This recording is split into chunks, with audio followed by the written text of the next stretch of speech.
அருட்பெருஞ்சோதி அருட்பெருஞ்சோதி தனிப்பெருங்கருணை அருட்பெருஞ்சோதி திருவருட்பிரகாச வளரா திவ்ய திருவடிகளே சரணம்.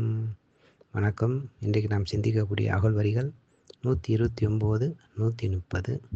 அகழ்வரிகள்: படியடி வான்முடி பற்றினம் தோற்றா அடிமுடி எனுமோர் அருட்பெருஞ்சோதி. அகழ்வரிக்கான விளக்கம்: ஓர் ஆசாரியனால் தனக்கு ஓதப்பட்டு பின்னர் அவ்வாசாரியன் ஓதிய வண்ணம் தான் ஓதி அறிந்து கொள்ளவில்லை. யாராலும் ஓதப்படாமலும் தானும் எந்த நூலையும் ஓதாமலும் இறைவனை அடைந்தேன் என்று முன்வரியில் கூறினார். அவ்வாறு அடைய முடியுமானால் அவன் அதாவது இறைவன் அவ்வளவு எளியவன் என்று எண்ணிவிடலாமா?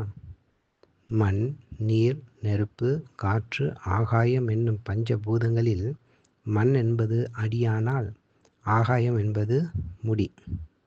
ஆகாயம் முடி, காற்று, நெருப்பு, நீர் நடு, மண் அடி. நீர், நெருப்பு, காற்று ஆகியவை இவ்விரண்டின் நடு ஆகும். சகல ஜீவராசிகளும் பரம்பொருளும் இவைகளுக்குள்ளேதான் விளங்குகின்றன.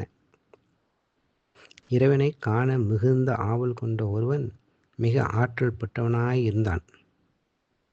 இறைவனை எப்படியாவது கண்டுவிட வேண்டுமென்று ஒரு கையால் அடியாக பூமியை பற்றி கொண்டான்.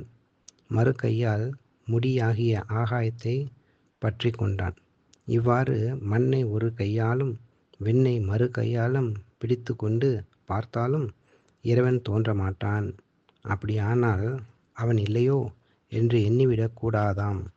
எந்த அடியையும் எந்த முடியையும் பற்றி கொண்டு பார்க்கின்றோமோ அதே அடிமுடியாக விளங்குபவன் அவனேயாகும். மண்ணாக விண்ணாக அவன் இருந்தாலும் அந்த மண்ணையும் விண்ணையும் காண்போராலும் காண முடியாதவன் இறைவன். அவன் பூமியே ஆனாலும் விண்ணே ஆனாலும் காண்போர்க்கு தன்னை காட்டுவதில்லை. அதற்கு ஆதாரம்: மந்திரமாய் பதமாகி வண்ணமாகி வளர்கலையாய் தத்துவமாய் புவனமாகி சந்திரனாய் இந்திரனாய் இரவியாகி தானவராய் வானவராய் தயங்கா நின்ற தந்திரமாய் இவை ஒன்றும் அல்லாவாகி தானாகி தனதாகி தான் நான் காட்டா அந்தரமாய் அப்பாலாய் அதற்கப்பாலாய் அப்பாலுக்கும் அப்பாலாய் அமர்ந்த தெய்வே. நன்றி. அருட்பெருஞ்சோதி அருட்பெருஞ்சோதி தனிப்பெருங்கருணை அருட்பெருஞ்சோதி திருவருட்பிரகாச வளரா திவ்ய திருவடிகளே சரணம். ராமலிங்கா அபயம் ராமலிங்கா அபயம் ராமலிங்கா அபயம் அபயம்.